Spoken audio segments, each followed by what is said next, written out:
একটু ভিন্ন স্বাদের আজকে আমি হাঁসের গোস্তটা রান্না করেছি। আমার কিন্তু হাঁসের গোস্ত খুবই পছন্দ, মানে খুবই পছন্দ।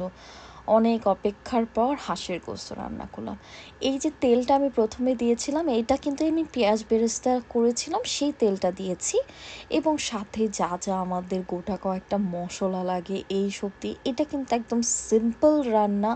তেমন আহামরি কোনো কিছুই ব্যবহার করছি না, শুধুমাত্র একটু টেকনিকটা আমি ডিফারেন্ট করে রান্না করেছি। সো আমি আশা করি এই প্রসেসিংটা সবার ভালো লাগবে। খুবই সিম্পল, বাট অনেক মজা হয়েছিল, একদম হোটেল স্টাইলে হয়েছিল। এইটার কিছু কিছু জিনিস আছে যার কারণে হাঁসের টেস্টটা ডিফারেন্ট হয়েছে। মাশাল্লাহ, আমার হাঁসটা কিন্তু সেই বিশাল বড় ছিল। সো আমি একটা পুরো হাঁস রান্না করিনি, ওটার অর্ধেকেরও একটু কম রান্না করেছি। তাহলে বুঝতেই পারছেন যে কোয়ান্টিটি কিন্তু হিউজ। সো যেহেতু আমরা হাজব্যান্ড ওয়াইফ আর আমাদের বাচ্চারা, আমার মেয়েরা যে এত পছন্দ করবে হাঁসের গোস্ত, এটা আসলে চিন্তা করিনি। পরে দেখা গিয়েছে ওরাই একটু পরপর খাচ্ছিল খালি খালি। সো এটা আসলে টেস্ট অন্যরকম। সো আমি গোটা মশলার সাথে হাঁসের মাংসটাকে ভালো করে একটু ভেজে নিব। ভেজে বলতে কি, একদম কষিয়ে নিব, ভেতরে যা পানি আছে সব বের হওয়া পর্যন্ত আমি এটাকে ভালো করে জাস্ট পেঁয়াজ আর মশলার সাথে কষিয়ে নিব। এখানে আমি কোনো গুঁড়া মশলা এখন অ্যাড করছি না, বাট কিছু কিছু অ্যাড করব। যেমন হচ্ছে গিয়ে আমি এখানে লবণ অ্যাড করেছি কষানোর পরে, সাথে সাথে দিইনি, তাহলে অতিরিক্ত পানি বের হয়ে যেত। সো আমি মাংসের মেইন পানিটা দিয়ে মাংসটা কষিয়ে লবণ, আর এটা হচ্ছে জায়ফলের গুঁড়ো, জয়িত্রী তো আমি দিয়েছি আস্ত, জায়ফলের গুঁড়া। আর এটা হচ্ছে মেন ইনগ্রিডিয়েন্টস, যেটা ছিল মেথি গুঁড়া, আদা বাটা, রসুন বাটা। আদা রসুন পেস্ট একটু বেশি লাগবে, যেহেতু হাঁসের গোস্তে কিন্তু মশলাটা একটু বেশি লাগে। সো এইটা দিয়ে আমি আবারও হাঁসটাকে ভালো করে কষিয়ে নিয়েছি। হাঁসটা আপনি যত বেশি কষাবেন, মানে তত মজা, ঠিক আছে? যতক্ষণ এটাকে চুলায় রাখতে পারেন, মোট কথা হচ্ছে এটা। সো পাশে আমি কিন্তু পানি গরমে রেখে দিয়েছি, যেহেতু আমি এখানে যখনই ব্যবহার করব শুধু ফুটন্ত গরম পানি ব্যবহার করব। দেখতেই পারছেন আমি কিন্তু এখনও কোনো পানি অ্যাড করিনি, তাতেই হাঁস থেকে কি পরিমাণ পানি বের হয়েছে। সো মোটামুটি হাঁসটা কিন্তু এই ওয়াইজেই কিন্তু অনেকখানি সেদ্ধ, মানে সেদ্ধ তো না, জাস্ট কষে দিচ্ছে ভালো করে। দেন আমি একদম স্লাইস করে করে টমেটোস দিয়ে দিয়েছি, ঠিক আছে? এটা কিন্তু অপশনাল, এটা আপনারা চাইলে দিতে পারেন, আবার না চাইলে কোনো প্রবলেম নেই। অনেকে কিন্তু সব রান্নাতে টমেটো লাইক করে না। এটা হচ্ছে আরেকটা মেন ইনগ্রিডিয়েন্টস, সেটা হচ্ছে নারকেল দুধ। আমি হাঁসের গোস্তটাতে আজকে নারকেল দুধ ব্যবহার করেছি, এবং হাঁসটা মোটামুটি কিন্তু নারকেল দুধের ওপরেই রান্নাটা হয়েছে। সামান্য অল্প আমি পানি অনেক পরে ব্যবহার করেছি, বাট মূলত কিন্তু নারকেল দুধের উপরেই পুরো হাঁসটা আমার রান্না হয়েছে। সো যখন ভালোভাবে হাঁসটা মোটামুটি লাইক 50%-এর মতন সিদ্ধ হয়ে গেছে, তখন আমি সব গুঁড়া মশলা দিয়ে দেবো, যেমন হলুদ গুঁড়া, মরিচ গুঁড়া, ধনিয়া গুঁড়া, জিরা গুঁড়া, গরম মশলার গুঁড়ো, আর হচ্ছে গোলমরিচের গুঁড়ো। গোলমরিচটা কিন্তু অবশ্যই দেওয়ার ট্রাই করবেন, এটাতে কিন্তু একটা অন্যরকম ফ্লেভার ক্রিয়েট করে। সো এগুলো দিয়ে আমি আবার হাঁসটাকে ভালো করে নেড়ে চেড়ে আবার ঢেকে রেখে দিব এটাকে কষানো পর্যন্ত। উপস, একটু পড়ে গিয়েছে, আমি পরে এটা ক্লিন করে ফেলবো, not to worry about it.